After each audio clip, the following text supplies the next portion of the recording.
Let's take a journey to the epicenter of digital innovation. Every great transformation has a story to back it. A gap builds in the market, influencers recognize that space, and a solution to bridge that gap is immediately generated. In order to gain that capability of foresight, to reach out and touch the digital transformations of the future, we first need to delve into the past. Now, obviously, I've conducted a lot of research on this topic whilst prepping for this talk, and the one commonality I noticed that every digital transformation embodies is that it fills a gap. Let's leap back a moment to the early 1980s. It's almost impossible to imagine our lives without the internet nowadays. Have you ever gone about your day, written down everything you did, and at the end of that day, crossed off everything that involved the internet in one way, shape, or form? Odds are you're going to be left with a fairly empty list. And in fact, I'd wager that 60% of you used the internet to write that list in the first place. This little experiment highlights the significance of this digital transformation for us as the human race that blankets both our working and our personal lives. Today, you can communicate with over 4 billion people from your living room armchair. That's why I like to think of the internet as closing the communications gap. Later on in that decade, a new gap started sprouting roots within our society, known as the knowledge gap. The internet gave us the capability to communicate, but you have great ideas, great products, and great knowledge that need to be shared with the world, anyone willing to listen all at once. So the technology geniuses of the world at the time, they came together once more and came up with a solution: the World Wide Web. In the days of old, we used to keep our knowledge on our bookshelves. Today, you have access to any piece of information you want at the tap of a couple of keys and a click of a button.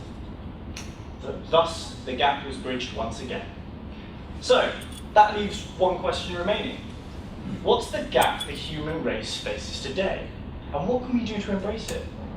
Now, I'm sure if we ask this entire room, we get a spectrum of different answers. My argument? I say we're facing a trust gap. Not just in the way we trust each other, but the way we trust in business. Think about it for just a second. If you stopped trusting all the businesses you operated with today, the government, the media corporations, by extension, the very economy itself would come to a complete standstill. Yes, ladies and gentlemen, trust is the fundamental currency of commerce, of every day of our lives for that matter. It's something we employ to others every single day, so it's no wonder it's one of Atos' key corporate values. Yet I argue, we fabricate that trust with every person, piece of technology, or entity we interact with nowadays. Now, what do I mean by fabricate trust? We're the human race. We trust everybody, right? Let's put that to the test. Here in my pocket, I have a £5 note. First person to put their hands up gets this £5 note after the talk. Very quick at us. I believe Ivana was actually first to put her hand up there. Now, Ivana, you know me well, but do you trust me? How do you know you're going to get this £5 at the end of this talk? What you did there is you took a risk. You made yourself vulnerable to the rest of the room. You fabricated trust with me. I'm just going to pop the £5 away now because I'm going to need that for taxi money later.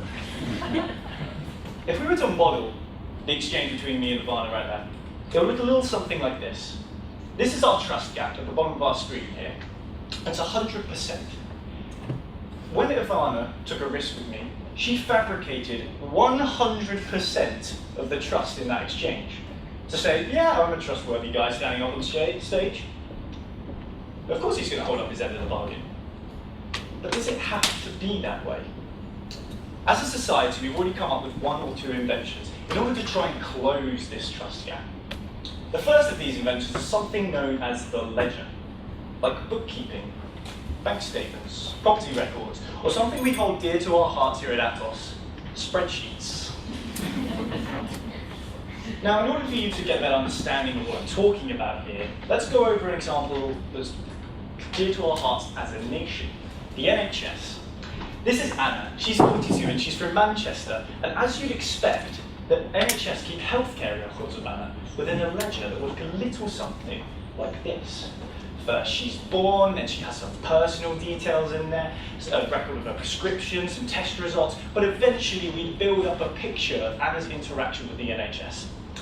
Now, Anna's ledger is kept by her contact, Dr. Valentine, who is on the right-hand side of the screen here and bears no resemblance to me whatsoever. But Dr. Valentine is a great doctor, one of the best in the country, in fact, but he's not very technical. So he receives an email that clicks through to a link to superevilwebsite.com, and a hacker gains access to his system. All of a sudden, Anna's medical records are exposed. All of a sudden, as easily as a hacker can delete a record from the ledger, he can write a new one in its place. All of a sudden, Anna is receiving the wrong medical treatment.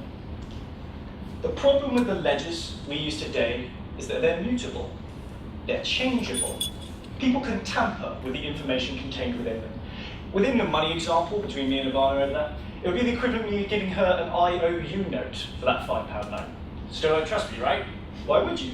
I can tamper with that IOU note. You might be owing me £5 by the end of this talk. So we have this capability known as the ledger, and we can trust the information it contains a little bit, but it only gets us somewhat across that trust line. There's still a large amount of fabrication here we need to build up in order to immediately trust. So, as a society, we've come up with a second invention, known as trusted third parties, an unbiased entity that brokers the relationship between you and the companies you're looking to trust by holding that ledger. Examples of trusted third parties would include banks, the DVLA, the NHS as exampled here, Airbnb, Uber, anyone that brokers that relationship. If we just filter back to the money example there, it'd be the equivalent of giving the £5 note to your colleague sitting next to you and saying, don't give her that until after the talk, make her sit through the whole thing.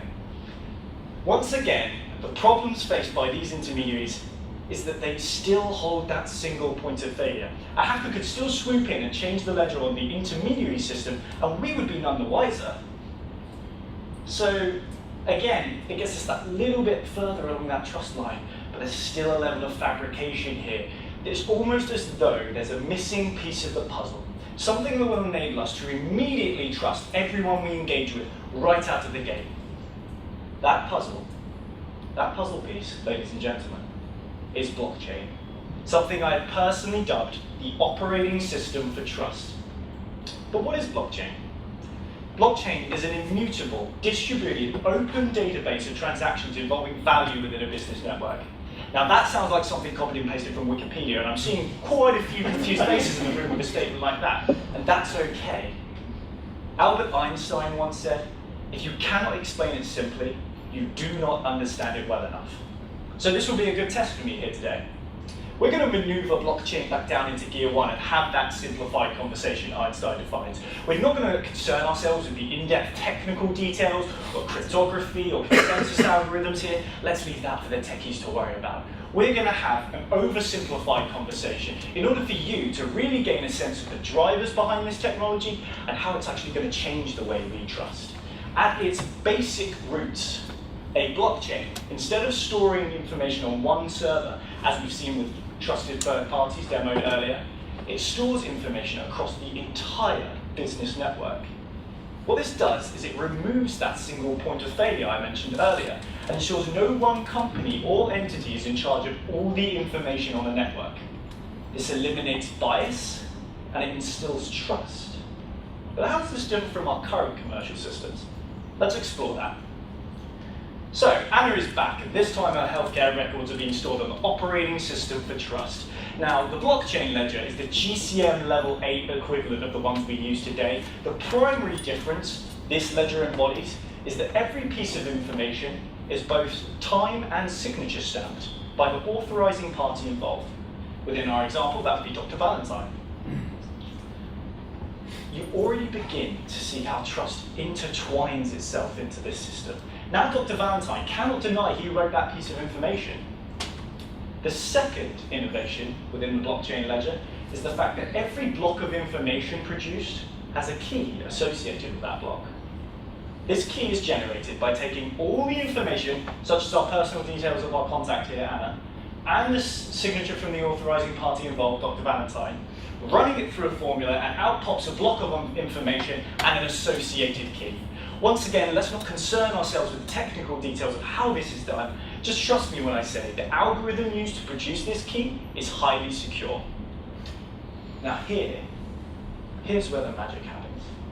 When the next transaction comes into play, all the contents of that transaction and the signature from the authorizing party involved and the key from the previous record all gets jumbled into that same formula, and out pops a secondary block of information and a secondary associated key. There we go. We've generated some dependency between these two transactions. The key from record 1 is stored within record 2. And that key from record 1 is dependent on all the contents of record 1. Where the rubber really hits the tarmac with blockchain is that this process happens again and again and again, right the way through the database. If a malicious hacker wished to change any piece of information about Anna, let's take her prescription scan as an example, it would change the key produced by this block.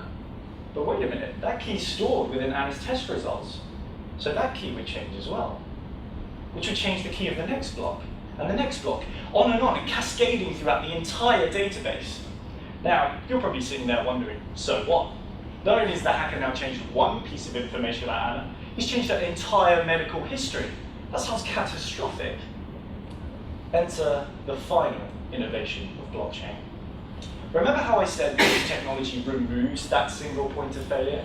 Well, within the NHS example, Dr. Roberts, or Dr. Valentine, wouldn't be the only one with a ledger. In fact, every medical consultant within the company would have a permissioned version of Anna's ledger, and they would all point at Dr. Valentine's and say, you're the one that's out of line, you're the one that's incorrect. And the blockchain would automatically rectify itself. Immutability achieved.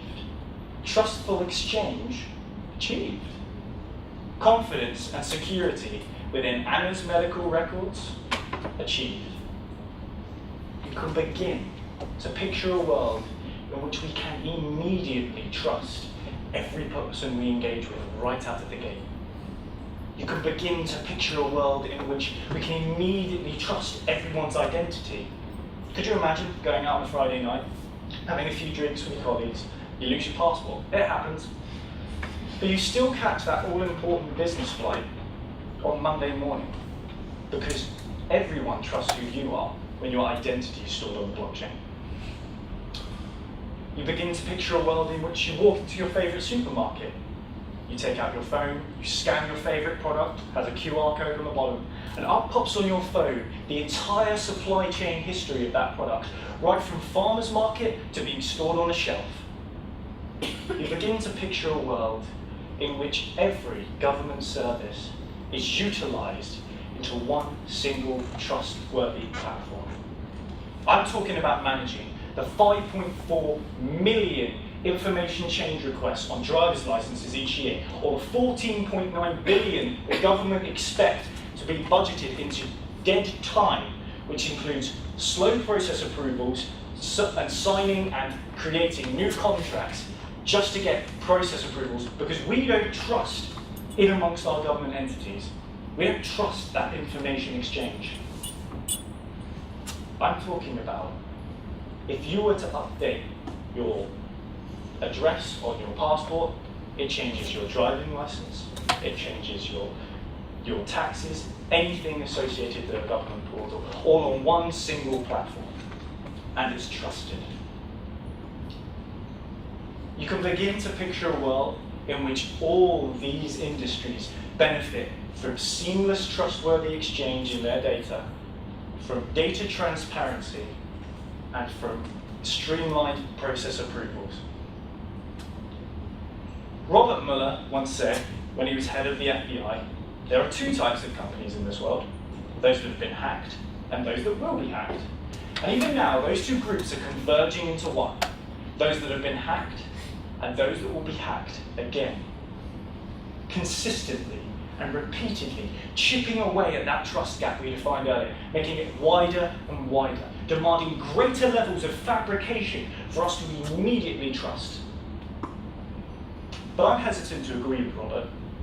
If history has taught us anything, it's where there is risk, influencers will attempt to mitigate that risk. If you don't remember anything from this talk here today, remember this. There will be two types of companies in this world. Those that have been hacked, they are mistrusted, they have slow process approval times, and those that have embraced the blockchain, the operating system for trust. This bridges brilliantly into our final, ultimate, underlying question here. Is digital transformation the new normal? As long as gaps continue to exist within our society, such as the trust gap demoed here today, and there is technology looking to slide into those gaps, there will always be a need for digital transformation. All we need to do, as the future historians of the tech industry, is reach out and grasp it. Ladies and gentlemen, I've been Matt Cresswell. It's been my absolute pleasure. Enjoy the rest of the talk.